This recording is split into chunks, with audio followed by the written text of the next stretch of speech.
The New Atlantis by Sir Francis Bacon. Introductory note. Bacon's literary executor, Dr. Rowley, published The New Atlantis in 1627, the year after the author's death.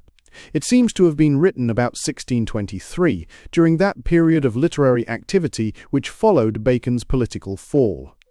None of Bacon's writings gives in shorter pace so vivid a picture of his tastes and aspirations as this fragment of the plan of an ideal commonwealth. The generosity and enlightenment, the dignity and splendor, the piety and public spirit of the inhabitants of Bensalem represent the ideal qualities which Bacon the statesman desired rather than hoped to see characteristic of his own country. And in Solomon's House we have Bacon the scientist, indulging without restriction his prophetic vision of the future of human knowledge. No reader acquainted in any degree with the processes and results of modern scientific inquiry can fail to be struck by the numerous approximations made by Bacon's imagination to the actual achievements of modern times. The plan and organization of his great college laid down the main lines of the modern research university, and both in pure and applied science he anticipates a strikingly large number of recent inventions and discoveries.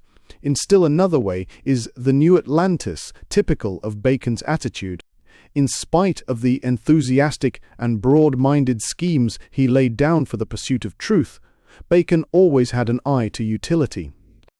The advancement of science which he sought was conceived by him as a means to a practical end, the increase of man's control over nature and the comfort and convenience of humanity.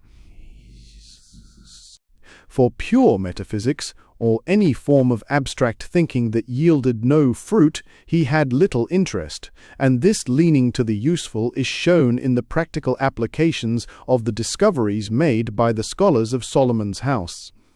Nor does the interest of the work stop here.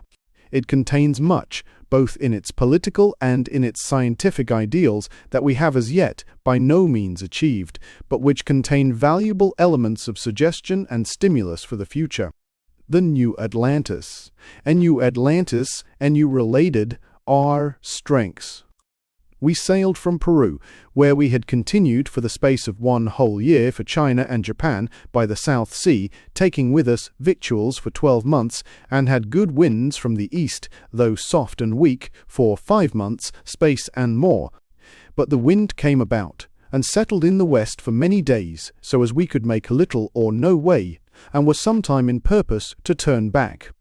But then again there arose strong and great winds from the south, with a point east, which carried us up, for all that we could do, towards the north, by which time our victuals failed us, though we had made good spare of them. So that finding ourselves in the midst of the greatest wilderness of waters in the world, without victuals, we gave ourselves for lost men and prepared for death.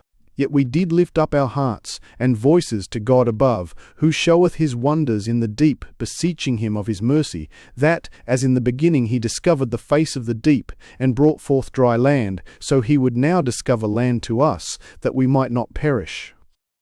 And it came to pass that the next day about evening we saw within a kenning before us, towards the north, as it were thick clouds, which did put us in some hope of land, knowing how that part of the South Sea was utterly unknown, and might have islands or continents that hitherto were not come to light. Wherefore we bent our course thither, where we saw the appearance of land, all that night, and in the dawning of the next day we might plainly discern that it was a land, flat to our sight and full of boscage, which made it show the more dark. And after an hour and a half sailing, we entered into a good haven, being the port of a fair city, not great indeed, but well built, and that gave a pleasant view from the sea, and we thinking every minute long, till we were on land, came close to the shore, and offered to land. But straightways we saw divers of the people, with bastons in their hands, as it were, forbidding us to land, yet without any cries of fierceness, but only as warning us off, by signs that they made. Whereupon, being not a little discomfited, we were advising with ourselves what we should do. during which time there made forth to us a small boat, with about 8 persons in it, whereof one of them had in his hand a tipstaff of a yellow cane, tipped at both ends with blue, who came aboard our ship without any show of distrust at all. And when he saw one of our number present himself somewhat before the rest, he drew forth a little scroll of parchment, somewhat yellower than our parchment, and shining like the leaves of writing tables, but otherwise soft and flexible, and delivered it to our foremost man, in which scroll were written in ancient Hebrew, and in ancient Greek, and in good Latin of the school, and in Spanish, these words, "Land ye not, none of you, and provide to be gone from this coast within 16 days, except you have further time given you. Meanwhile, if you want fresh water or victuals, or help for your sick, or that your ship needeth repairs, write down your wants, and you shall have that, which belongeth to mercy." This being delivered, the officer returned, and left only a servant with us to receive our answer. Consulting hereupon amongst ourselves, we were much perplexed. The denial of landing and hasty warning us away troubled us much, on the other side, to find that the people had languages, and were so full of humanity, did comfort us not a little. And above all, the sign of the cross to that instrument was to us a great rejoicing, and as it were, a certain presage of good.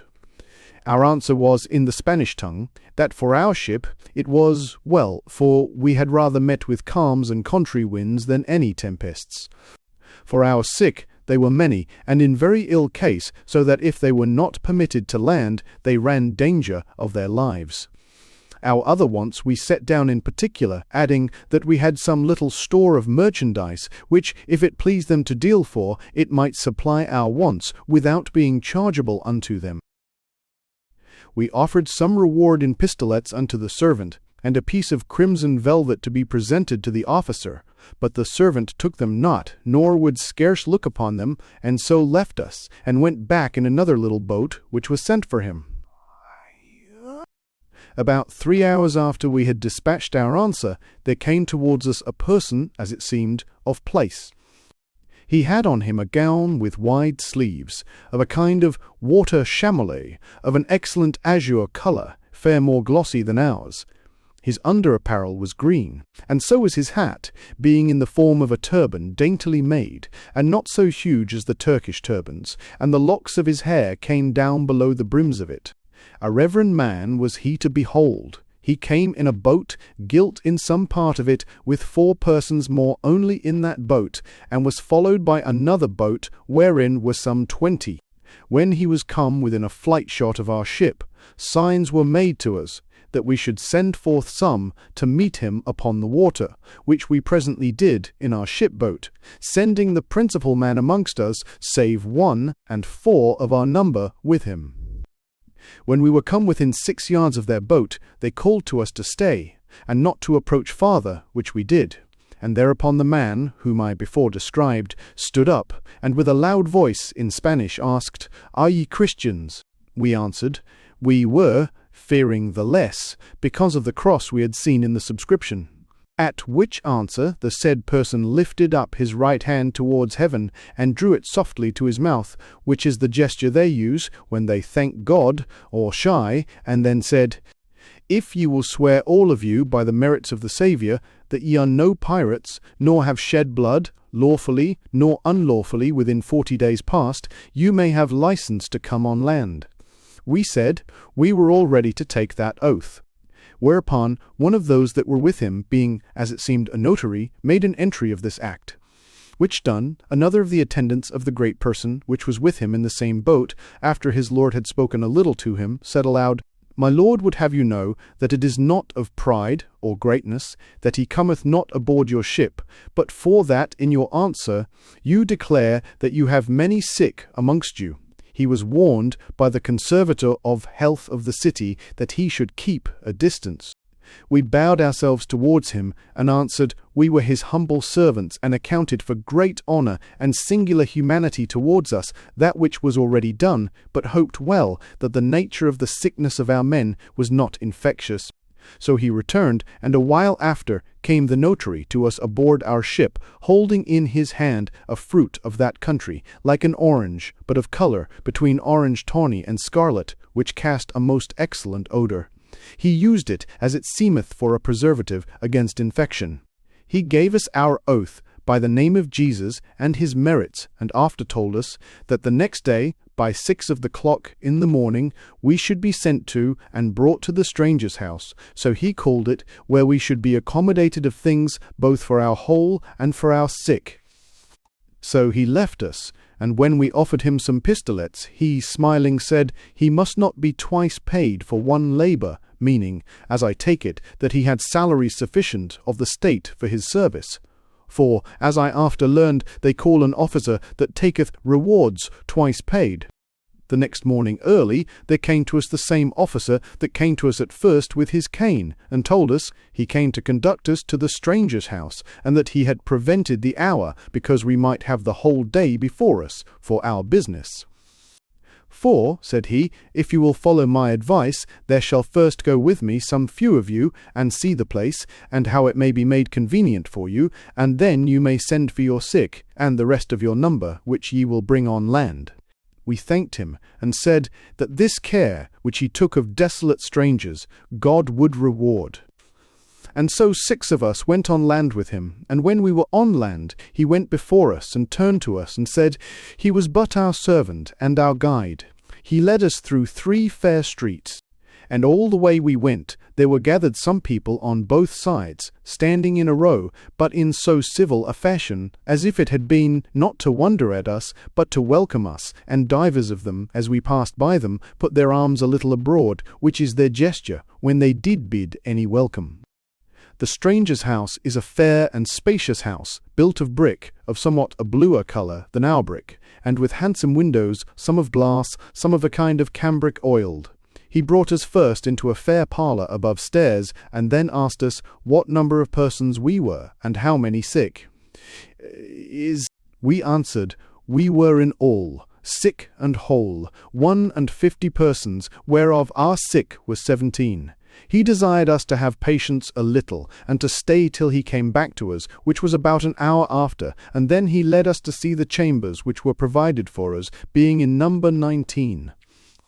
They, having cast it, as it seemeth, that 4 of those chambers, which were better than the rest, might receive 4 of the principal men of our company, and lodge them alone by themselves, and the other 15 chambers were to lodge us 2 and 2 together. The chambers were handsome and cheerful chambers, and furnished civilly. Then he led us to a long gallery, like a dorture, where he showed us all along the one side, for the other side was but wall and window, 17 cells, very neat ones, having partitions of cedar wood. Which gallery and cells, being in all 40, many more than we needed, were instituted as an infirmary for sick persons. And he told us withal that as any of our sick waxed well, he might be removed from his cell to a chamber, for which purpose there were set forth 10 spare chambers, besides the number we spake of before. This done, he brought us back to the parlour, and lifting up his cane a little, as they do when they give any charge or command, said to us, Ye are to know that the custom of the land requireth, that after this day and tomorrow, which we give you for removing of your people from your ship, you are to keep within doors for 3 days. But let it not trouble you, nor do not think yourselves restrained, but rather left to your rest and ease. You shall want nothing, and there are 6 of our people appointed to attend you for any business you may have abroad. We gave him thanks with all affection and respect, and said, God surely is manifested in this land. We offered him also 20 pistolets, but he smiled and only said, What? Twice paid.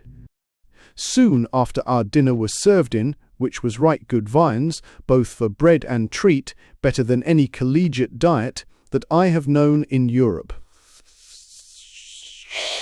We had also drink of 3 sorts, all wholesome and good, wine of the grape, a drink of grain, such as is with us our ale, but more clear, and a kind of cider, made of a fruit of that country, a wonderful pleasing and refreshing drink. Besides, there were brought in to us great store of those scarlet oranges, for our sick, which, they said, were an assured remedy for sickness taken at sea. There was given us also a box of small grey or whitish pills, which they wished our sick should take, one of the pills, every night before sleep, which, they said, would hasten their recovery. The next day, after that, our trouble of carriage and removing of our men and goods out of our ship was somewhat settled and quiet. I thought good to call our company together, and when they were assembled, said unto them, My dear friends, let us know ourselves, and how it standeth with us. We are men cast on land, as Jonas was, out of the whale's belly, when we were as buried in the deep, and now we are on land, we are but between death and life, for we are beyond both the old world and the new, and whether ever we shall see Europe, God only knoweth. It is a kind of miracle bath brought us hither, and it must be little less, that shall bring us hence. Therefore, in regard of our deliverance past, and our danger present, and to come, let us look up to God, and every man reform his own ways. Besides, we are come here amongst a Christian people, full of piety and humanity. Let us not bring that confusion of face upon ourselves, as to show our vices or unworthiness before them. Yet there is more. For they have by commandment, though in form of courtesy, cloistered us within these walls for 3 days, who knoweth, whether it be not, to take some taste of our manners and conditions. And if they find them bad, to banish us straightways, if good, to give us further time. For these men that they have given us for attendants may withal have an eye upon us. Therefore, for God's love, and as we love the weal of our souls and bodies, let us so behave ourselves, as we may be at peace with God, and may find grace in the eyes of this people. Our company with one voice thanked me for my good admonition, and promised me to live soberly and civilly, and without giving any the least occasion of offence. So we spent our 3 days joyfully, and without care, in expectation what would be done with us when they were expired. During which time we had every hour joy of the amendment of our sick, who thought themselves cast into some divine pool of healing. They mended so kindly and so fast. The moral, after our 3 days were past, there came to us a new man, that we had not seen before, clothed in blue as the former was, save that his turban was white, with a small red cross on the top. He had also a tippet of fine linen. At his coming in, he did bend to us a little, and put his arms abroad. We of our part saluted him in a very lowly and submissive manner, as looking that from him we should receive sentence of life or death. He desired to speak with some few of us, whereupon 6 of us only stayed, and the rest avoided the room. He said, I am by office governor of this house of strangers, and by vocation I am a Christian priest, and therefore am come to you to offer you my service, both as strangers and chiefly as Christians. Some things I may tell you, which I think you will not be unwilling to hear. The state hath given you license to stay on land for the space of 6 weeks, and let it not trouble you, if your occasions ask further time, for the law in this point is not precise. And I do not doubt but myself shall be able to obtain for you such further time as may be convenient. Ye shall also understand that the stranger's house is at this time rich, and much aforehand, for it hath laid up revenue these 37 years. For so long it is since any stranger arrived in this part, and therefore take ye no care, the state will defray you all the time you stay. Neither shall you stay 1 day the less for that. As for any merchandise ye have brought, ye shall be well used, and have your return, either in merchandise or in gold and silver, for to us it is all one. And if you have any other request to make, hide it not. For ye shall find we will not make your countenance to fall by the answer ye shall receive. Only this I must tell you, that none of you must go above a Koran. That is with them 1.5 miles from the walls of the city without especial leave. We answered, after we had looked a while one upon another, admiring this gracious and parent-like usage, that we could not tell what to say, for we wanted words to express our thanks, and his noble free offers left us nothing to ask. It seemed to us that we had before us a picture of our salvation in heaven, for we that were a while since in the jaws of death were now brought into a place where we found nothing but consolations. For the commandment laid upon us, we would not fail to obey it, though it was impossible, but our hearts should be inflamed to tread further upon this happy and holy ground. We added that our tongues should first cleave to the roofs of our mouths, ere we should forget either his reverend person or this whole nation in our prayers. We also most humbly besought him to accept of us as his true servants, by as just a right as ever men on earth were bounden, laying and presenting both our persons and all we had at his feet. He said he was a priest, and looked for a priest's reward, which was our brotherly love and the good of our souls and bodies. So he went from us, not without tears of tenderness in his eyes, and left us also confused with joy and kindness, saying amongst ourselves that we were come into a land of angels, which did appear to us daily, and prevent us with comforts which we thought not of, much less expected. The next day, about 10 of the clock, the governor came to us again, and after salutations said familiarly that he was come to visit us, and called for a chair, and sat him down, and we, being some 10 of us, the rest were of the meaner sort, or else gone abroad, sat down with him. And when we were set, he began thus, we of this island of Bensalem, for, so they call it in their language, have this, that by means of our solitary situation, and of the laws of secrecy which we have for our travellers, and our rare admission of strangers, we know well most part of the habitable world, and are ourselves unknown. Therefore, because he that knoweth least is fittest to ask questions, it is more reason, for the entertainment of the time, that ye ask me questions than that I ask you. We answered that we humbly thanked him that he would give us leave so to do, and that we conceived by the taste we had already that there was no worldly thing on earth more worthy to be known than the state of that happy land. But above all, we said, since that we were met from the several ends of the world, and hoped assuredly that we should meet one day in the kingdom of heaven, for that we were both parts Christians, we desired to know, in respect that land was so remote, and so divided by vast and unknown seas, from the land where our Saviour walked on earth, who was the apostle of that nation, and how it was converted to the faith. It appeared in his face that he took great contentment in this our question. He said, Ye knit my heart to you, by asking this question in the first place, for it sheweth that you first seek the kingdom of heaven, and I shall gladly and briefly satisfy your demand. About 20 years after the ascension of our Saviour, it came to pass that there was seen by the people of Rinfusa a city upon the eastern coast of our island within night. The night was cloudy and calm, as it might be some mile into the sea, a great pillar of light, not sharp, but in form of a column, or cylinder, rising from the sea a great way up towards heaven, and on the top of it was seen a large cross of light, more bright and resplendent than the body of the pillar. Upon which so strange a spectacle, the people of the city gathered apace together upon the sands, to wonder, and so after put themselves into a number of small boats, to go nearer to this marvellous sight. But when the boats were come within about 60 yards of the pillar, they found themselves all bound, and could go no further, yet so as they might move to go about, but might not approach nearer, so as the boat stood all as in a theatre, beholding this light as an heavenly sign.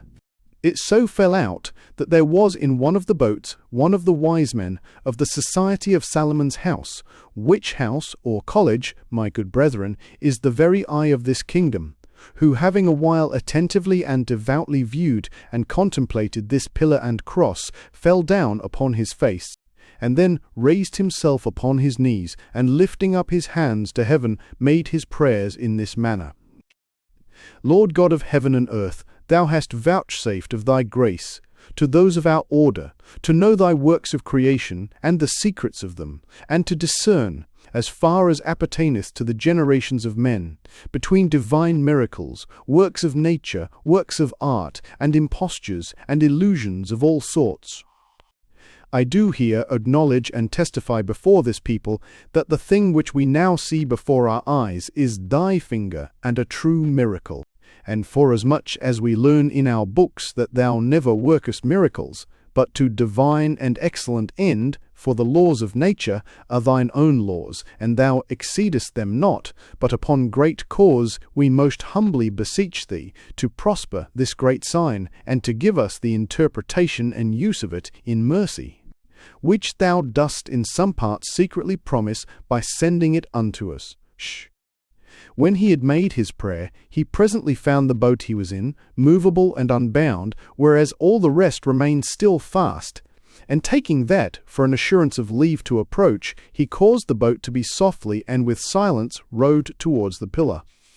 But ere he came near it, the pillar and cross of light brake up, and cast itself abroad, as it were, into a firmament of many stars, which also vanished soon after. And there was nothing left to be seen but a small ark or chest of cedar, dry and not wet at all with water, though it swam. And in the fore end of it, which was towards him, grew a small green branch of palm, and when the wise man had taken it, with all reverence, into his boat, it opened of itself. And there were found in it a book and a letter, both written in fine parchment, and wrapped in sindons of linen. The book contained all the canonical books of the Old and New Testament, according as you have them, for we know well what the Church is with you receive, and the Apocalypse itself, and some other books of the New Testament, which were not at that time written, were nevertheless in the book.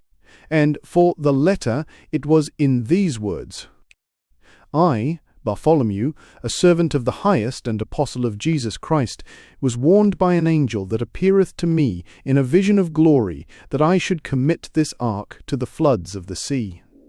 Therefore I do testify and declare unto that people where God shall ordain this ark to come to land, that in the same day is come unto them salvation and peace and goodwill from the Father and from the Lord Jesus.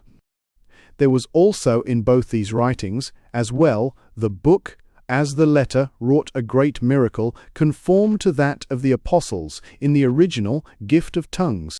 For there being at that time in this land Hebrews, Persians, and Indians, besides the natives, every one read upon the book and letter, as if they had been written in his own language. And thus was this land saved from infidelity, as the remainder of the old world was from water by an ark, through the apostolical and miraculous evangelism of St. Bartholomew. And here he paused, and a messenger came and called him from us. So this was all that passed in that conference. The next day the same governor came again to us, immediately after dinner, and excused himself, saying that the day before he was called from us, somewhat abruptly, but now he would make us amends, and spend time with us if we held his company and conference agreeable. We answered that we held it so agreeable and pleasing to us, as we forgot both dangers past and fears to come, for the time we hear him speak, and that we thought an hour spent with him was worth years of our former life. He bowed himself a little to us, and after we were said again, he said, Well, the questions are on your part. One of our number said, after a little pause, that there was a matter we were no less desirous to know than fearful to ask, lest we might presume too far. But encouraged by his rare humanity towards us, that could scarce think ourselves strangers, being his vowed and professed servants, we would take the hardiness to propound it, humbly beseeching him, if he thought it not fit to be answered, that he would pardon it, though he rejected it.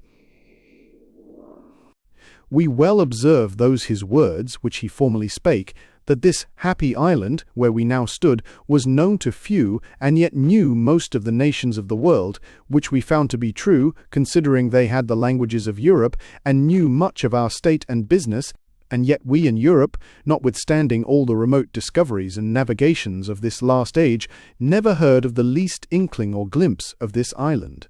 This we found wonderful, strange, for that all nations have interknowledge one of another, either by voyage into foreign parts, or by strangers that come to them. And though the traveller into a foreign country doth commonly know more by the eye than he that stayeth at home can by relation of the traveller, yet both ways suffice to make a mutual knowledge, in some degree, on both parts. But for this island we never heard tell of any ship of theirs that had been seen to arrive upon any shore of Europe, nor of either the East or West Indies, nor yet of any ship of any other part of the world that had made return from them. For the situation of it, as his lordship said, in the secret conclaves of such a vast sea might cause it. But then, that they should have knowledge of the languages, books, affairs of those that lie such a distance from them, it was a thing we could not tell what to make of. For that, it seemed to us a conditioner and propriety of divine powers and beings, to be hidden and unseen to others, and yet to have others open and as in a light to them.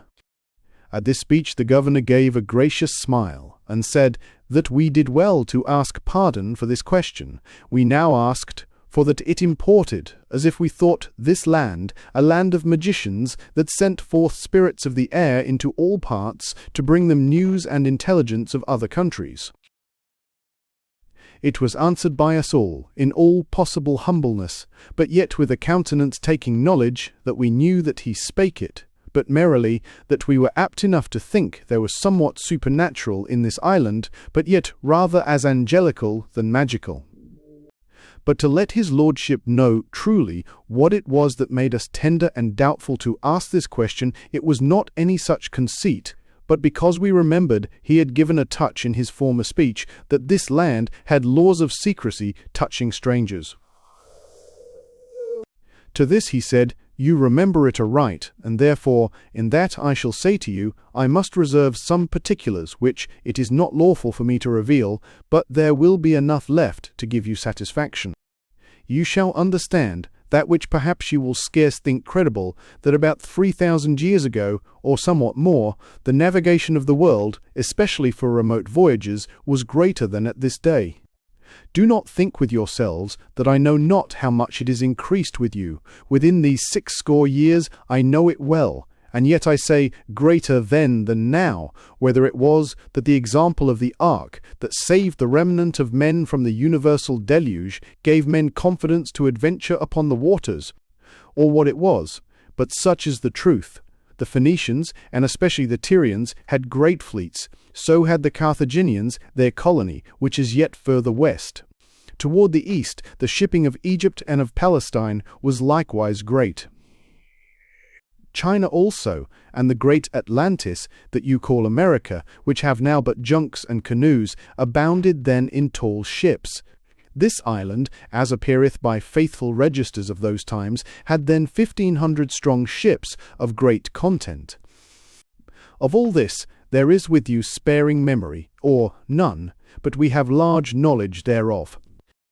At that time this land was known and frequented by the ships and vessels of all the nations before named. And as it cometh to pass, they had many times men of other countries that were no sailors that came with them, as Persians, Chaldeans, Arabians, so as almost all nations of might and fame resorted hither, of whom we have some stirps and little tribes with us at this day. And for our own ships they went sundry voyages, as well to your straits, which you call the Pillars of Hercules, as to other parts in the Atlantic and Mediterranean seas, as to Paguin, which is the same with Cambaline, and Quinsy upon the Oriental seas, as far as to the borders of the East Tartary. At the same time, and an age after, or more, the inhabitants of the great Atlantis did flourish.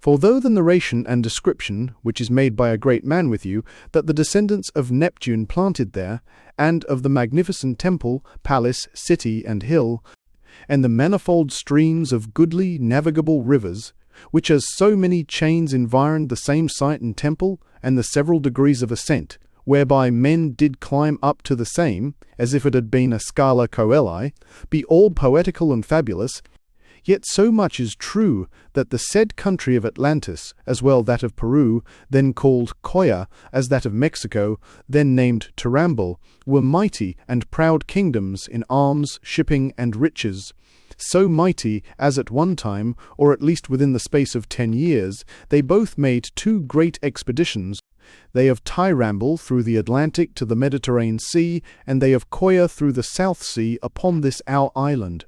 And for the former of these, which was into Europe, the same author amongst you, as it seemeth, had some relation from the Egyptian priest whom he cited.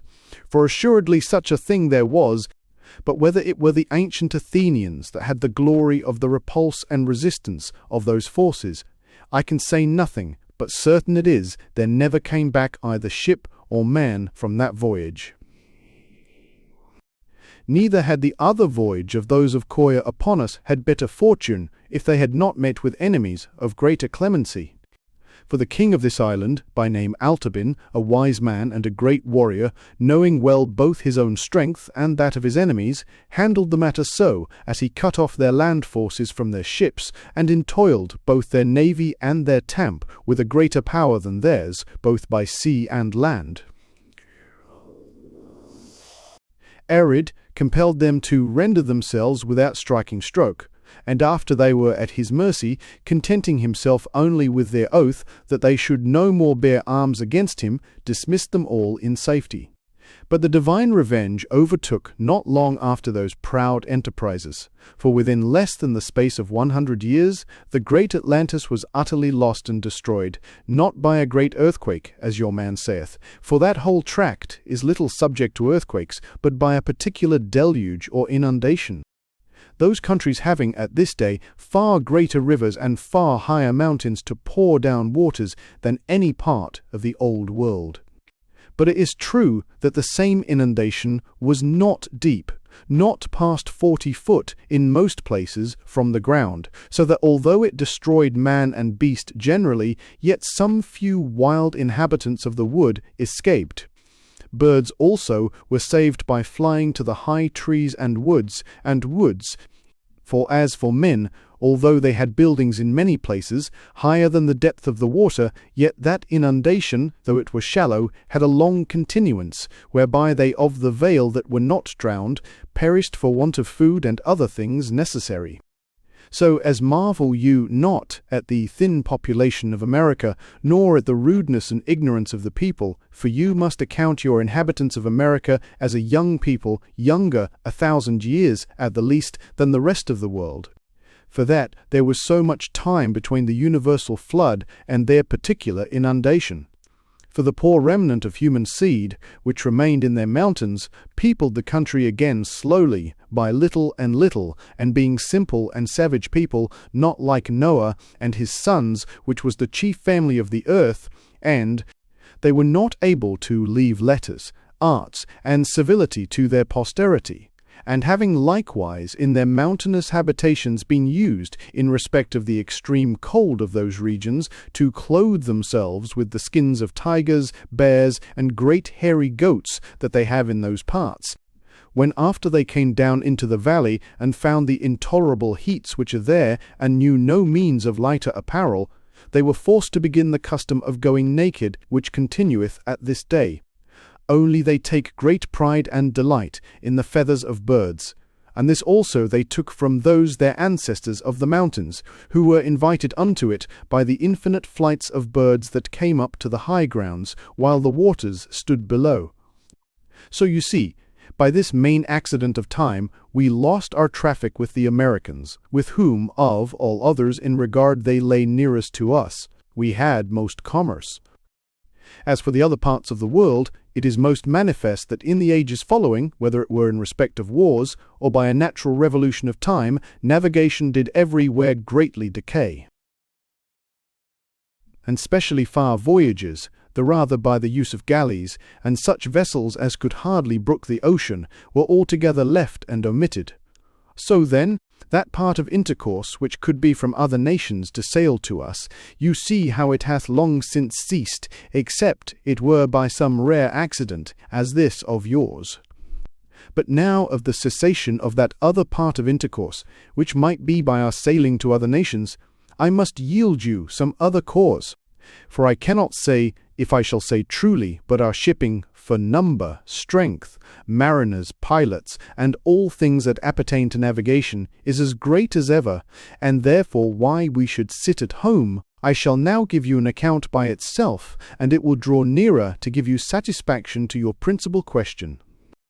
There reigned in this land, about 1900 years ago, a king whose memory of all others we most adore, not superstitiously, but as a divine instrument, though a mortal man. His name was Solomona, and we esteem him as the lawgiver of our nation. This king had a large heart, inscrutable for good, and was wholly bent to make his kingdom and people happy.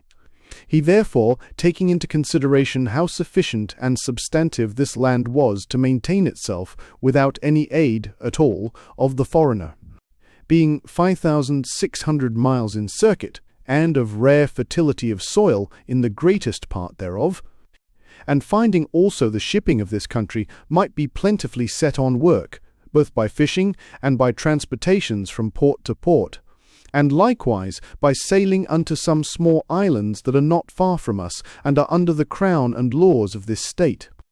And, recalling into his memory the happy and flourishing estate wherein this land then was, so as it might be 1,000 ways altered to the worse, but scarce any one way to the better, thought nothing wanted to his noble and heroical intentions, but only as far as human foresight might reach to give perpetuity to that which was in his time so happily established.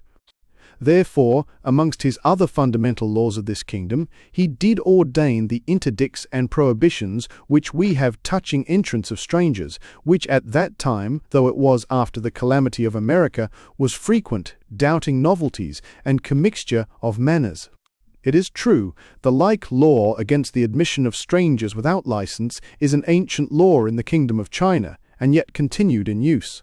But there it is a poor thing, and hath made them a curious, ignorant, fearful, foolish nation. But our lawgiver made his law of another temper. For first, he hath preserved all points of humanity, in taking order and making provision for the relief of strangers distressed, whereof you have tasted. At which speech, as reason was, we all rose up and bowed ourselves. He went on. That king also, still desiring to join humanity and policy together, and thinking it against humanity, to detain strangers here against their wills, and against policy that they should return and discover their knowledge of this estate, he took this course. He did ordain that of the strangers that should be permitted to land, as many at all times might depart, as would, but as many as would stay should have very good conditions and means to live from the state. Wherein he saw so far, that now in so many ages since the prohibition, we have memory not of one ship that ever returned, and but of 13 persons only, at several times, that chose to return in our bottoms. What those few that returned may have reported abroad, I know not. But you must think, whatsoever they have said could be taken where they came but for a dream.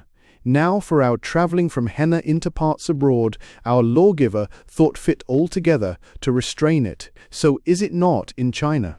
For the Chinese sail where they will or can, which sheweth that their law of keeping out strangers is a law of pusillanimity and fear. But this restraint of ours hath one only exception, which is admirable, preserving the good which cometh by communicating with strangers and avoiding the hurt, and I will now open it to you. And here I shall seem a little to digress, but you will, by and by, find it pertinent. Ye shall understand, my dear friends, that amongst the excellent acts of that king, one above all hath the pre-eminence. It was the erection and institution of an order or society, which we call Salomon's house, the noblest foundation, as we think, that ever was upon the earth, and the lanthorn of this kingdom. It is dedicated to the study of the works and creatures of God. Some think it beareth the founder's name a little corrupted, as if it should be Solomona's house. But the records write it as it is spoken, so as I take it to be denominate of the King of the Hebrews, which is famous with you, and no stranger to us. For we have some parts of his works, which with you are lost, namely that natural history which he wrote of all plants, from the cedar of Libanus to the moss that groweth out of the wall, and of all things that have life and motion. This maketh me think that our king, finding himself to symbolize in many things with that king of the Hebrews, which lived many years before him, honored him with the title of this foundation. And I am rather induced to be of this opinion, for that I find in ancient records this order or society is sometimes called Salomon's house, and sometimes the college of the 6 days' works, whereby I am satisfied that our excellent king had learned from the Hebrews that God had created the world, and all that therein is within 6 days. And therefore he instituting that house for the finding out of the true nature of all things, whereby God might have the more glory in the workmanship of them, and insert the more fruit in the use of them, did give it also that second name. But now to come to our present purpose. When the king had forbidden to all his people navigation into any part that was not under his crown, he made nevertheless this ordinance, that every 12 years there should be set forth out of this kingdom 2 ships appointed to several voyages, that in either of these ships there should be a mission of 3 of the fellows or brethren of Salomon's house, whose errand was only to give us knowledge of the affairs and state of those countries to which they were designed, and especially of the sciences, arts, manufactures, and inventions of all the world, and withal to bring unto us books, instruments, and patterns in every kind, that the ships, after they had landed the brethren, should return, and that the brethren should stay abroad till the new mission. These ships are not otherwise fraught than with store of victuals and good quantity of treasure to remain with the brethren for the buying of such things and rewarding of such persons as they should think fit. Now for me to tell you how the vulgar sort of mariners are contained from being discovered at land, and how they that must be put on shore for any time colour themselves under the names of other nations, and to what places these voyages have been designed, and what places of rendezvous are appointed for the new missions, and the like circumstances of the practique, I may not do it, neither is it much to your desire. But thus you see we maintain a trade not for gold, silver, or jewels, nor for silks, nor for spices, nor any other commodity of matter, but only for God's first creature, which was light, to have light, I say, of the growth of all parts of the world.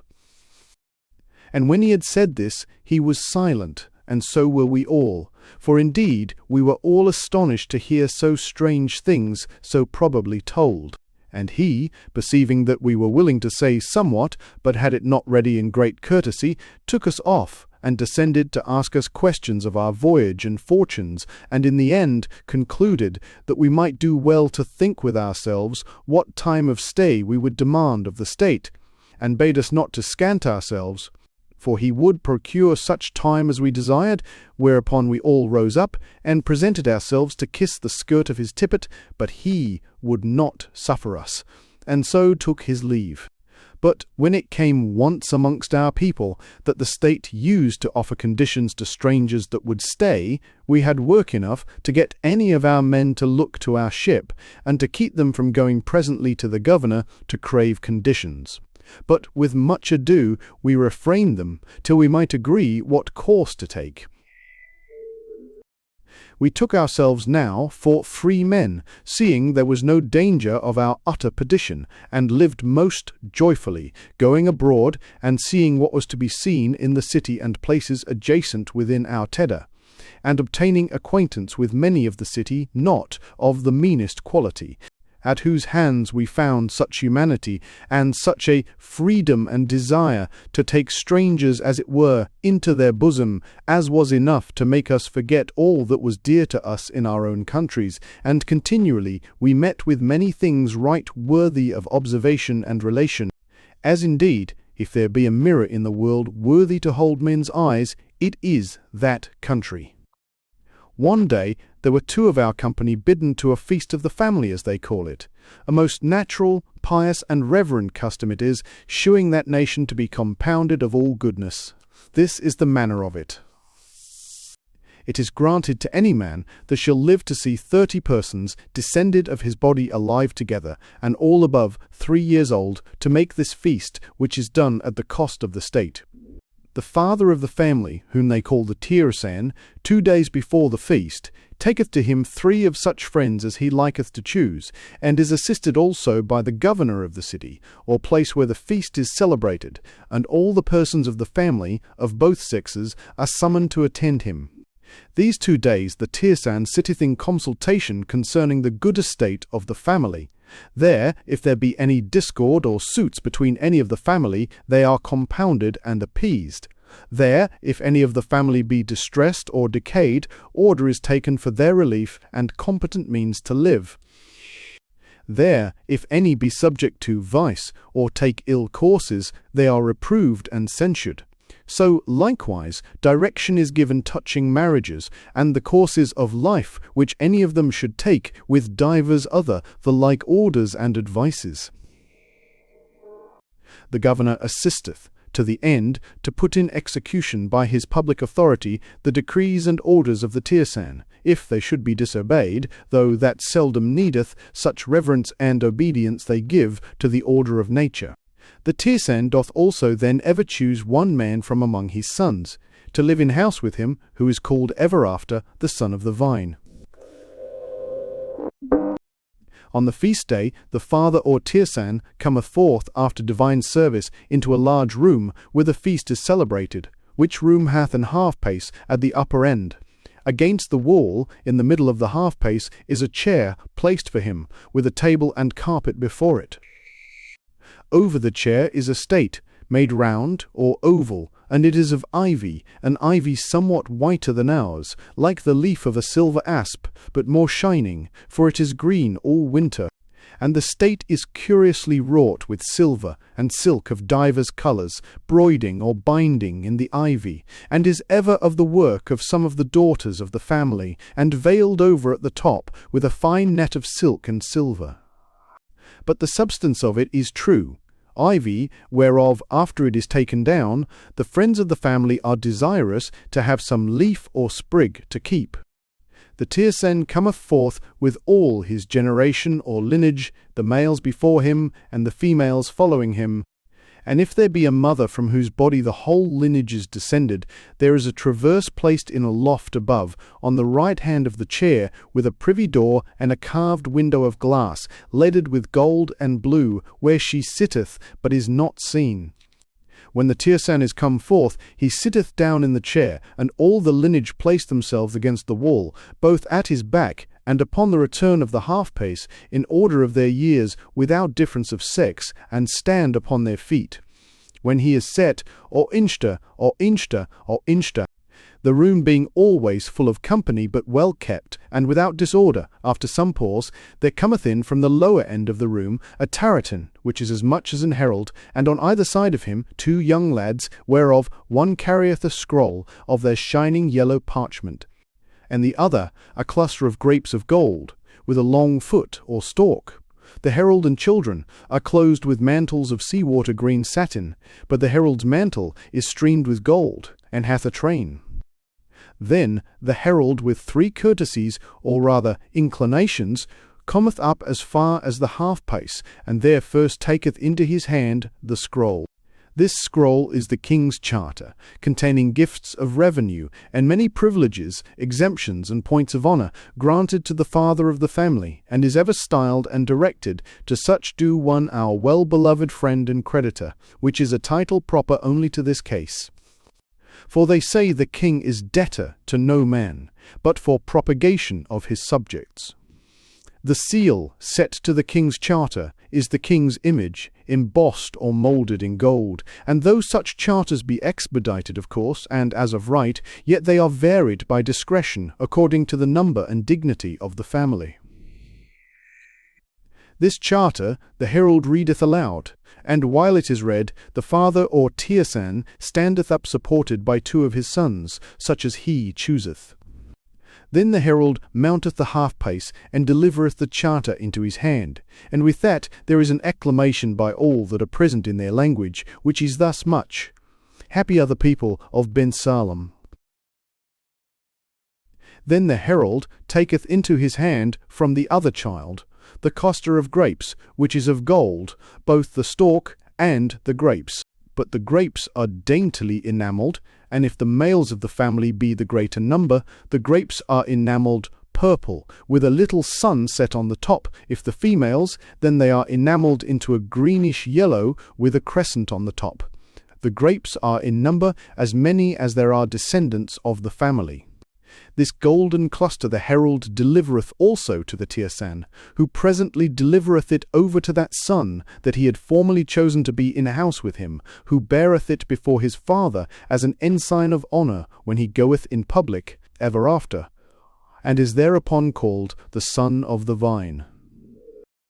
After the ceremony endeth, the father or Tirsan retireth, and after some time cometh forth again to dinner, where he sitteth alone under the state, as before, and none of his descendants sit with him, of what degree or dignity soever, except he hap to be of Salomon's house. He is served only by his own children, such as are male, who perform unto him all service of the table upon the knee, and the women only stand about him, leaning against the wall. The room below the half-pace hath tables on the sides, for the guests that are bidden, who are served with great and comely order. And towards the end of dinner, which in the greatest feasts with them lasteth never above an hour and an half, there is an hymn sung, varied according to the invention of him that composeth it, for they have excellent poseth. But the subject of it is always the praises of Adam and Noah and Abraham, whereof the former two peopled the world, and the last was the father of the faithful, concluding ever with a thanksgiving for the nativity of our Saviour, in whose birth the births of all are only blessed. Dinner being done, the Tirsan retireth again, and having withdrawn himself alone into a place where he makes some private prayers, he cometh forth the third time, to give the blessing with all his descendants, who stand about him as at the first. Then he calleth them forth by one, by name, as he pleaseth, though seldom the order of age be inverted. The person that is called, the table being before removed, kneeleth down before the chair, and the father layeth his hand upon his head, or her head, and giveth the blessing in these words: Son of Bensalem, or daughter of Bensalem, thy father with it, the man by whom thou hast breath and life speaketh the word, the blessing of the everlasting Father, the Prince of Peace, and the Holy Dove be upon thee, and make the days of thy pilgrimage good and many. This he saith to every of them, and that done, if there be any of his sons of eminent merit and virtue, so they be not above 2, he calleth for them again, and saith, laying his arm over their shoulders, they standing, Sons, it is well, ye are born, give God the praise, and persevere to the end. And withal delivereth to either of them a jewel, made in the figure of an ear of wheat, which they ever after wear in the front of their turban or hat. This done, they fall to music and dances and other recreations after their manner for the rest of the day. This is the full order of that feast. By that time, 6 or 7 days were spent, I was fallen into straight acquaintance with a merchant of that city, whose name was Joabin. He was a Jew and circumcised, for they have some few stirps of Jews yet remaining among them, whom they leave to their own religion, which they may the better do, because they are of a far differing disposition from the Jews in other parts. For whereas they hate the name of Christ, and have a secret inbred rancour against the people among whom they live, these, contrariwise, give unto our Saviour many high attributes, and love the nation of Bensalem extremely. Surely this man of whom I speak would ever acknowledge that Christ was born of a virgin, and that he was more than a man, and he would tell how God made him ruler of the seraphims which guard his throne, and they call him also the Milken Way, and the Eliah of the Messiah, and many other high names, which, though they be inferior to his divine majesty, yet they are far from the language of other Jews. And for the country of Bensalem, this man would make no end of commending it, being desirous, by tradition among the Jews there, to have it believed that the people thereof were of the generations of Abraham, by another son, whom they call Nacharan, and that Moses by a secret Kabbalah ordained the laws of Bensalem, which they now use, and that when the Messiah should come, and sit in his throne at Jerusalem, the king of Bensalem should sit at his feet, whereas other kings should keep a great distance.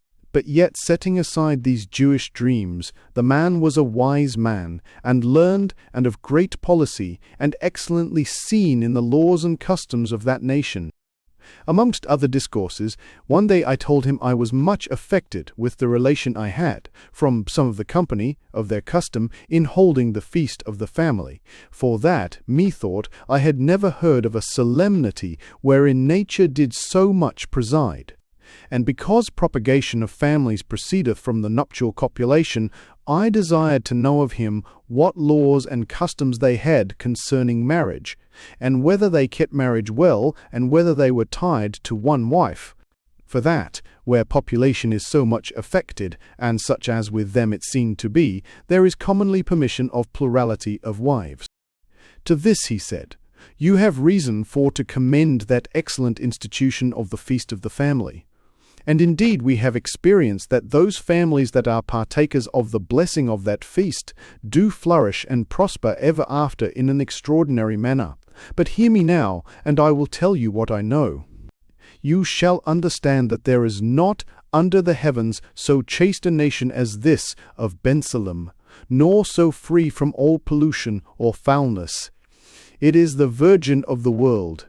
I remember I have read in one of your European books of an holy hermit amongst you that desired to see the spirit of fornication, and there appeared to him a little foul, ugly Aethiop. But if he had desired to see the spirit of chastity of Bensalem, it would have appeared to him in the likeness of a fair, beautiful cherubim. For there is nothing amongst mortal men more fair and admirable than the chaste minds of this people. Know therefore that with them there are no stews, no dissolute houses, no courtesans, nor anything of that kind. Nay, they wonder with detestation at you in Europe, which permit such things. They say ye have put marriage out of office, for marriage is ordained a remedy for unlawful concupiscence, and natural concupiscence seemeth as a spar to marriage. But when men have at hand a remedy more agreeable to their corrupt will, marriage is almost expulsed.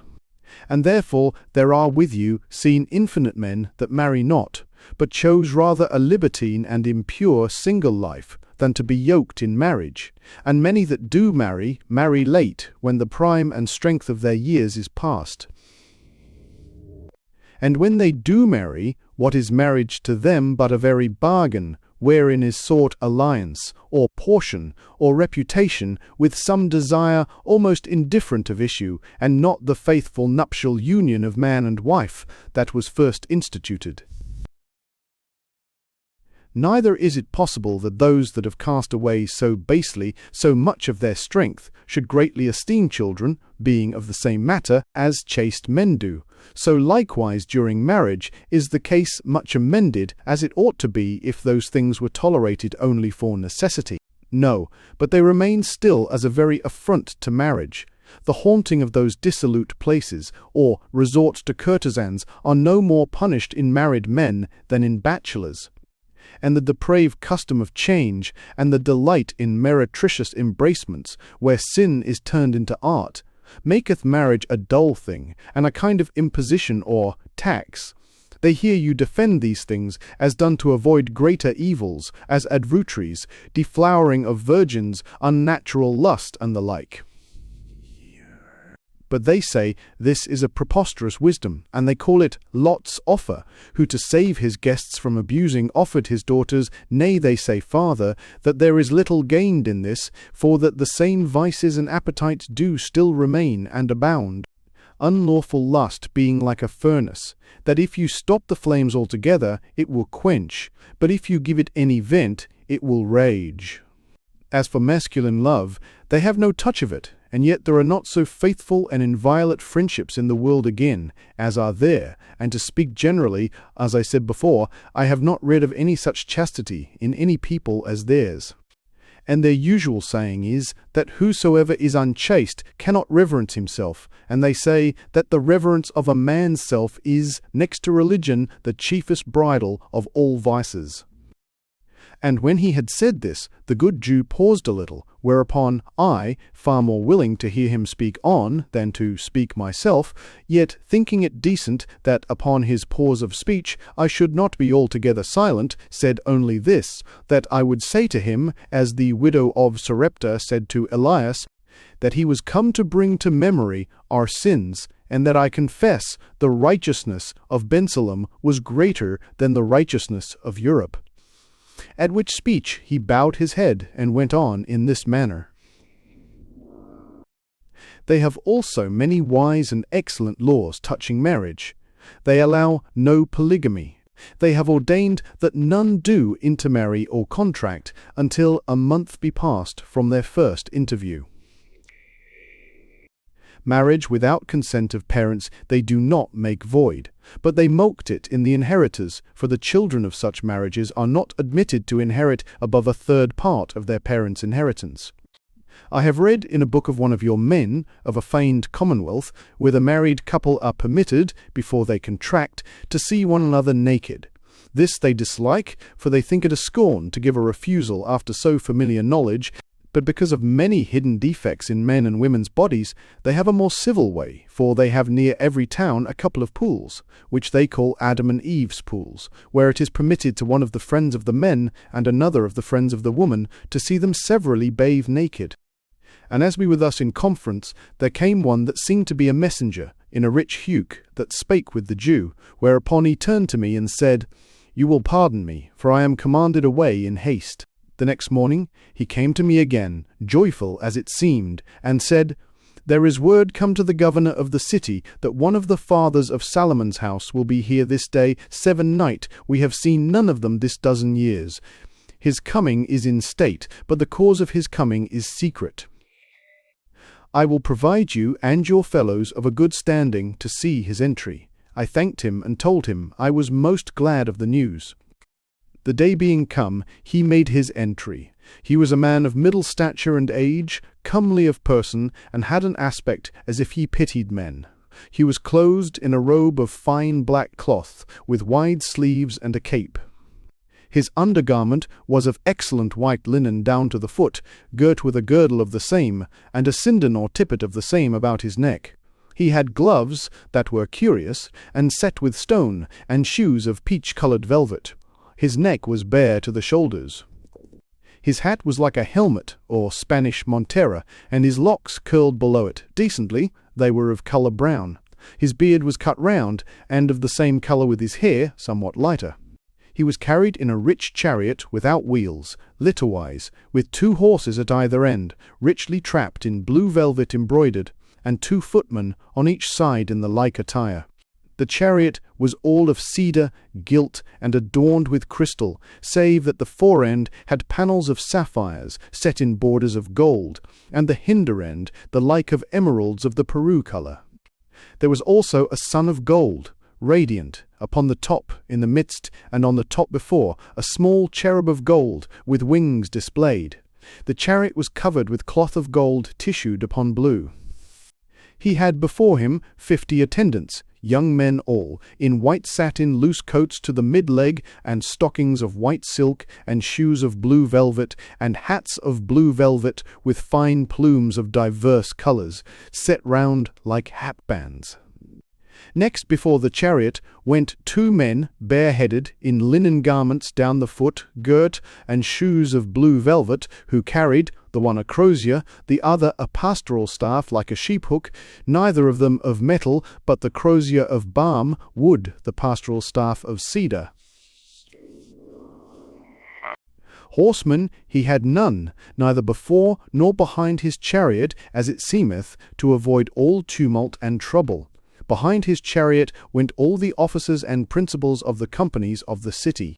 He sat alone, upon cushions of a kind of excellent plush, blue, and under his foot curious carpets of silk of diverse colours, like the Persian, but far finer. He held up his bare hand as he went, as blessing the people, but in silence. The street was wonderfully well kept, so that there was never any army had their men stand in better battle array than the people stood. The windows likewise were not crowded, but everyone stood in them as if they had been placed. When the shew was past, the Jew said to me, I shall not be able to attend you as I would, in regard of some charge the city hath laid upon me, for the entertaining of this great person. 3 days after the Jew came to me again, and said, Ye are happy men, for the father of Solomon's house taketh knowledge of your being here, and commanded me to tell you that he will admit all your company to his presence, and have private conference with one of you, that ye shall choose, and for this hath appointed the next day after tomorrow. And because he meaneth to give you his blessing, he hath appointed it in the forenoon. We came at our day and hour, and I was chosen by my fellows for the private access. We found him in a fair chamber, richly hanged, and carpeted underfoot without any degrees to the state. He was set upon a low throne, richly adorned, and a rich cloth of state over his head, of blue satin embroidered. He was alone, save that he had 2 pages of honour, on either hand one, finely attired in white. His undergarments were the like that we saw him wear in the chariot, but instead of his gown he had on him a mantle with a cape of the same fine black fastened about him. When we came in, as we were taught, we bowed low at our first entrance, and when we were come near his chair, he stood up, holding forth his hand ungloved, and in posture of blessing, and we every one of us stooped down and kissed the hem of his tippet. That done, the rest departed, and I remained. Then he warned the pages forth of the room, and caused me to sit down beside him, and spake to me thus in the Spanish tongue. God bless thee, my son. I will give thee the greatest jewel I have, for I will impart unto thee, for the love of God and men, a relation of the true state of Solomon's house. Son, to make you know the true state of Solomon's house, I will keep this order. First, I will set forth unto you the end of our foundation.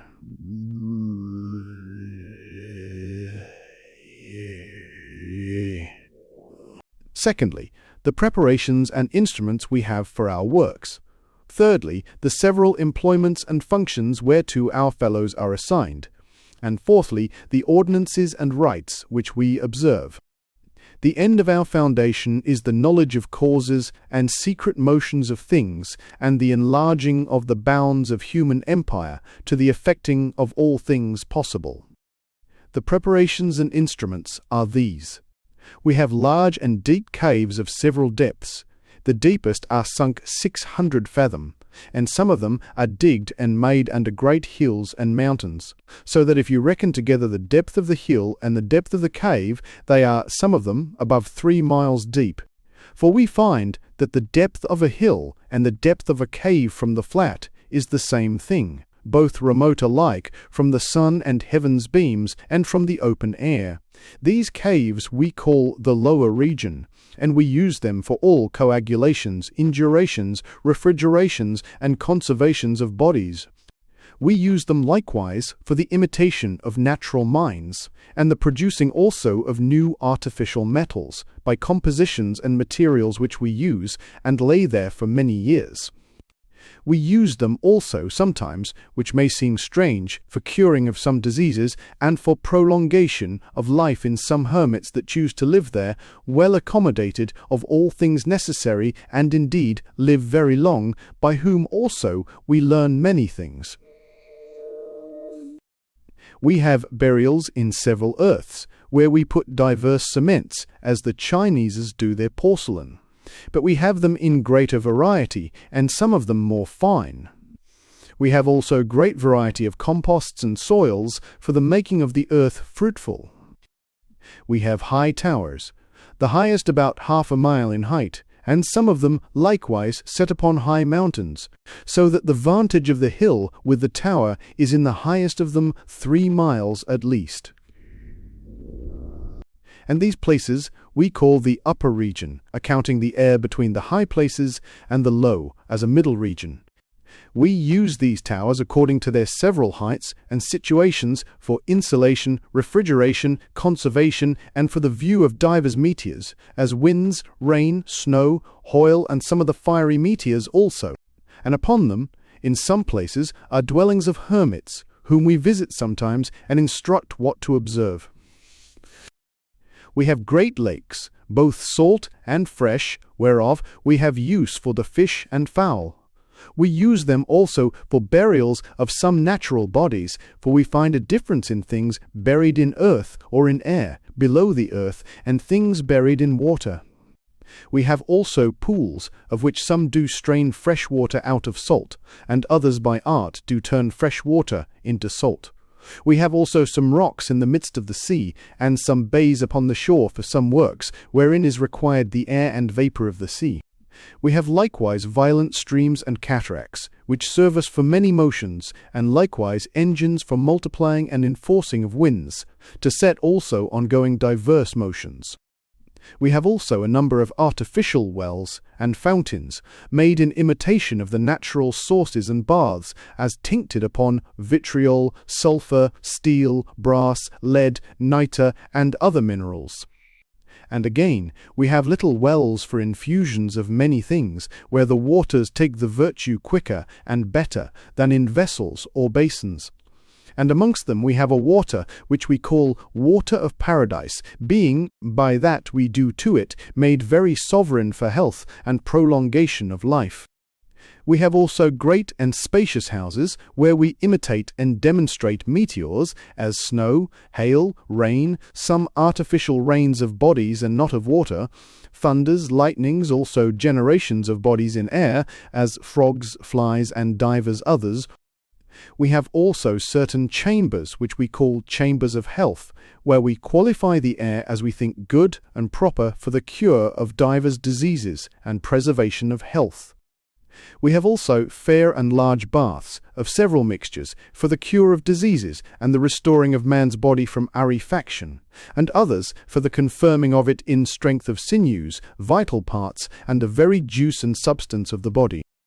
We have also large and various orchards and gardens, wherein we do not so much respect beauty as variety of ground and soil, proper for divers trees and herbs, and some very spacious, where trees and berries are set, whereof we make divers kinds of drinks, besides the vineyards. In these we practice likewise all conclusions of grafting, and inoculating as well of wild trees as fruit trees, which produceth many effects. And we make, by art, in the same orchards and gardens, trees and flowers to come earlier or later than their seasons, and to come up and bear more speedily than by their natural course they do. We make them also by art, greater much than their nature, and their fruit greater and sweeter, and of differing taste, smell, colour, and figure from their nature. And many of them we so order as they become of medicinal use. We have also means to make divers plants rise by mixtures of earths without seeds, and likewise to make divers new plants, differing from the vulgar, and to make one tree or plant turn into another. We have also parks and enclosures of all sorts of beasts and birds, which we use not only for view or rareness, but likewise for dissections and trials, that thereby we may take light what may be wrought upon the body of man. Wherein we find many strange effects, as continuing life in them, though divers parts, which you account vital, be perished and taken forth, resuscitating of some that seem dead in appearance, and the like. We try also all poisons and other medicines upon them, as well of chirurgery as physic. By art, likewise, we make them greater or taller than their kind is, and contrariwise dwarf them, and stay their growth. We make them more fruitful and bearing than their kind is, and contrariwise barren and not generative. Also, we make them differ in colour, shape, activity, many ways. We find means to make commixtures and copulations of different kinds, which have produced many new kinds, and them not barren, as the general opinion is. We make a number of kinds of serpents, worms, flies, fishes, of putrefaction, whereof some are advanced, in effect, to be perfect creatures, like beasts or birds, and have sexes, and do propagate. Neither do we this by chance, but we know beforehand of what matter and commixture, what kind of those creatures will arise. We have also particular pools, where we make trials upon fishes, as we have said before, of beasts and birds. We have also places for breed and generation of those kinds of worms and flies which are of special use, such as are with you your silkworms and bees. I will not hold you long with recounting of our brewhouses, bakehouses, and kitchens, where are made divers, drinks, breads, and meats, rare and of special effects. Wines we have of grapes, and drinks of other juice of fruits, of grains, and of roots, and of mixtures with honey, sugar, manna, and fruits dried and decocted, also of the tears or woundings of trees, and of the pulp of canes. And these drinks are of several ages, some to the age or last of 40 years. We have drinks also brewed with several herbs, and roots, and spices, yea, with several fleshes and whitemeats, whereof some of the drinks are such, as they are in effect meat and drink both, so that divers, especially in age, do desire to live with them, with little or no meat or bread. And above all, we strive to have drink of extreme thin parts, to insinuate into the body, and yet without all biting, sharpness, or fretting, insomuch as some of them put upon the back of your hand will, with a little stay, pass through to the palm, and yet taste mild to the mouth. We have also waters, which we ripen in that fashion, as they become nourishing, so that they are indeed excellent drink, and many will use no other. Breads we have of several grains, roots, and kernels, yea, and some of flesh and fish dried, with divers kinds of leavenings and seasonings, so that some do extremely move appetites, some do nourish so, as divers do, live of them without any other meat, who live very long. So for meats, we have some of them so beaten and made tender and mortified, yet without all corrupting, as a weak heat of the stomach will turn them into good chylus, as well as a strong heat would meat otherwise prepared. We have some meats also, and breads and drinks, which taken by men enable them to fast long after, and some other, that used make the very flesh of men's bodies sensibly more hard and tough, and their strength far greater than otherwise it would be. We have dispensatories, or shops of medicines, wherein you may easily think, if we have such variety of plants and living creatures more than you have in Europe, for we know what you have, the simples, drugs, and ingredients of medicines must likewise be in so much the greater variety. We have them likewise of divers ages, and long fermentations.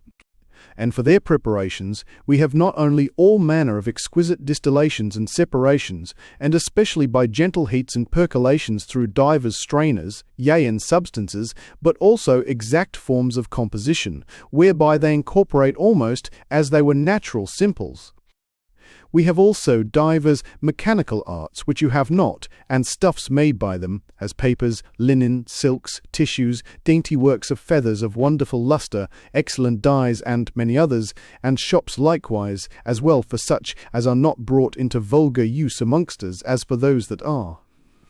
For you must know that of the things before recited, many of them are grown into use throughout the kingdom, but yet if they did flow from our invention, we have of them also for patterns and principles. We have also furnaces of great diversities, and that keep great diversity of heats, fierce and quick, strong and constant, soft and mild, blown, quiet, dry, moist, and the like. But above all we have heats, in imitation of the sun's and heavenly bodies' heats, that pass divers inequalities, and, as it were orbs, progresses and returns, whereby we produce admirable effects. Besides, we have heats of dungs, and of bellies and maws of living creatures, and of their bloods and bodies, and of hays and herbs, laid up moist, of lime unquenched, and such like. And farther, places for strong insulations, and again, places under the earth, which by nature or art yield heat. These divers heats we use, as the nature of the operation which we intend requireth. We have also perspective houses, where we make demonstrations of all lights and radiations, and of all colors, and out of things uncolored and transparent, we can represent unto you all several colors, not in rainbows, as it is in gems and prisms, but of themselves single. We represent also all multiplications of light, which we carry to great distance, and make so sharp as to discern small points and lines. Also all colorations of light, all delusions and deceits of the sight, in figures, magnitudes, motions, colors, all demonstrations of shadows. We find also divers means, yet unknown to you, of producing of light, originally from divers bodies. We procure means of seeing objects afar off, as in the heaven and remote places, and represent things near as afar off, and things afar off as near, making famed distances. We have also helps for the sight, far above spectacles and glasses in use. We have also glasses and means to see small and minute bodies perfectly and distinctly, as the shapes and colors of small flies and worms, grains and flaws in gems, which cannot otherwise be seen, observations in urine and blood not otherwise to be seen. We make artificial rain. We represent also all manner of reflections, refractions, and multiplications of visual beams of objects. We have also precious stones of all kinds, many of them of great beauty, and to you unknown, crystals likewise, and glasses of divers kinds, and amongst them some of metals vitrificated, and other materials besides those of which you make glass. Also a number of fossils and imperfect minerals which you have not. Likewise lodestones of prodigious virtue, and other rare stones, both natural and artificial.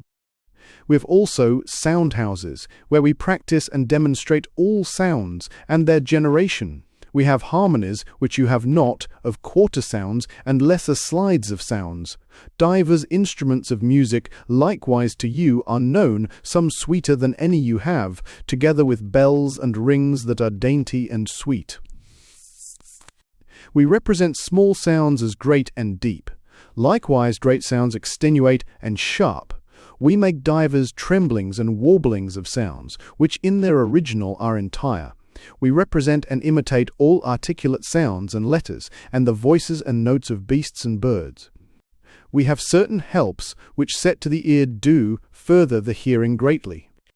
We have also divers strange and artificial echoes, reflecting the voice many times, and as it were tossing it, and some that give back the voice louder than it came, some shriller, and some deeper, yea, some rendering the voice differing in the letters or articulate sound from that they receive.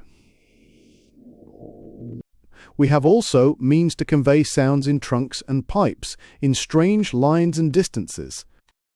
We have also perfume houses, wherewith we join also practices of taste. We multiply smells, which may seem strange. We imitate smells, making all smells to breathe out of other mixtures than those that give them. We make divers imitations of taste likewise, so that they will deceive any man's taste. And in this house we contain also a confiture house, where we make all sweetmeats, dry and moist, and divers pleasant wines, milks, broths, and salads, in far greater variety than you have. We have also engine houses, where are prepared engines and instruments for all sorts of motions. There we imitate and practice to make swifter motions than any you have, either out of your muskets or any engine that you have, and to make them and multiply them more easily and with small force, by wheels and other means. And to make them stronger and more violent than yours are, exceeding your greatest cannons and basilisks. We represent also ordnance and instruments of war, and engines of all kinds, and likewise new mixtures and compositions of gunpowder, wild fires burning in water, and unquenchable. Also fireworks of all variety, both for pleasure and use. We imitate also flights of birds. We have some degrees of flying in the air.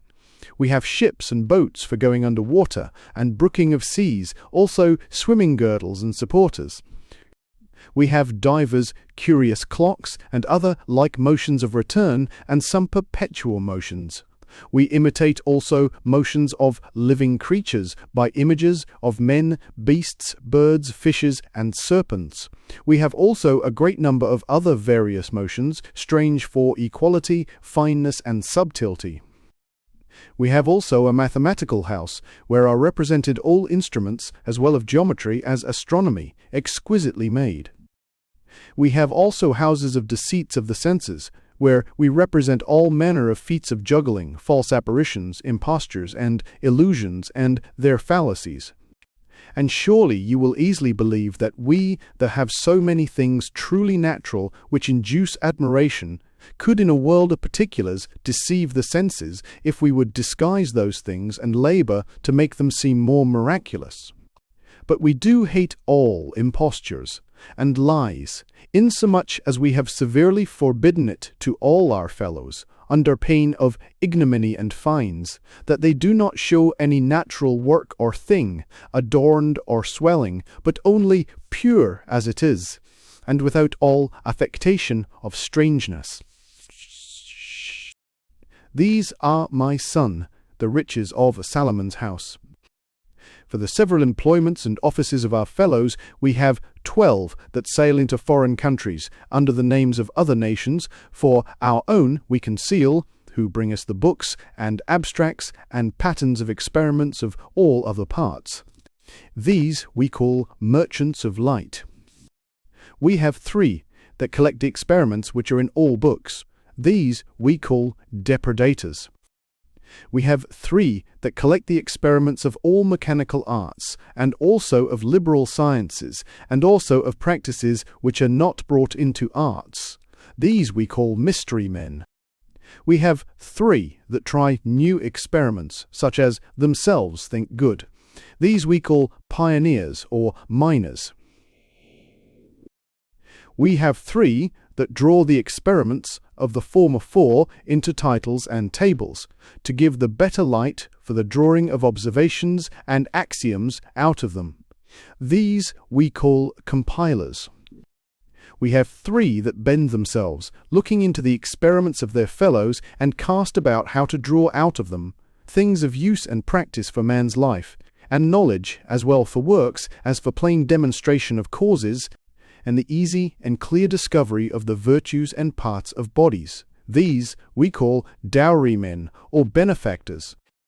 Then after divers meetings and consults of our whole number, to consider of the former labours and collections, we have 3 that take care, out of them, to direct new experiments of a higher light, more penetrating into nature than the former. These we call lamps. We have 3 others that do execute the experiments so directed, and report them. These we call inoculators. Lastly, we have 3 that raise the former discoveries by experiments into greater observations, axioms, and aphorisms. These we call interpreters of nature. We have also, as you must think, novices and apprentices, that the succession of the former employed men do not fail, besides a great number of servants and attendants, men and women. And this we do also. We have consultations, which of the inventions and experiences which we have discovered shall be published, and which not, and take all an oath of secrecy for the concealing of those which we think fit to keep secret, though some of those we do reveal, sometimes to the state, and some not. For our ordinances and rites we have 2 very long and fair galleries. In one of these we place patterns and samples of all manner of the more rare and excellent inventions, in the other we place the statues of all principal inventors. There we have the statue of your Columbus, that discovered the West Indies, Rafixt and Nash Trime, also the inventor of ships, your Monk that was the inventor of ordnance and of gunpowder, the inventor of music, the inventor of letters, the inventor of printing, the inventor of observations of astronomy, the inventor of works in metal, the inventor of glass, the inventor of silk, of the worm, the inventor of wine, the inventor of corn and bread, the inventor of sugars, and all these by more certain tradition than you have. Then have we divers inventors of our own, of excellent works, which since you have not seen, it were too long to make descriptions of them, and besides, in the right understanding of those descriptions, you might easily err. For upon every invention of value we erect a statue to the inventor, and give him a liberal and honourable reward. These statues are some of brass, some of marble and touchstone, some of cedar and other special woods, gilt and adorned, some of iron, some of silver, some of gold. We have certain hymns and services, which we say daily of Lord, and thanks to God for his marvellous works, and forms of prayers, imploring his aid and blessing for the illumination of our labours, and the turning of them into good and holy uses. Lastly, we have circuits or visits of divers principal cities of the kingdom, where, as it cometh to pass, we do publish such new profitable inventions as we think good. And we do also declare natural divinations of diseases, plagues, swarms of hurtful creatures, scarcity, tempests, earthquakes, great inundations, comets, temperature of the year, and divers other things, and we give counsel thereupon what the people shall do for the prevention and remedy of them. And when he had said this, he stood up, and I, as I had been taught, kneeled down, and he laid his right hand upon my head, and said, God bless thee, my son, and God bless this relation, which I have made. I give thee leave to publish it for the good of other nations, for we here are in God's bosom a land unknown. And so he left me, having assigned a value of about 2,000 ducats for a bounty to me and my fellows. For they give great largesses where they come upon all occasions. The rest was not perfected, double visions, and B is other. Thanks for listening to The New Atlantis by Francis Bacon.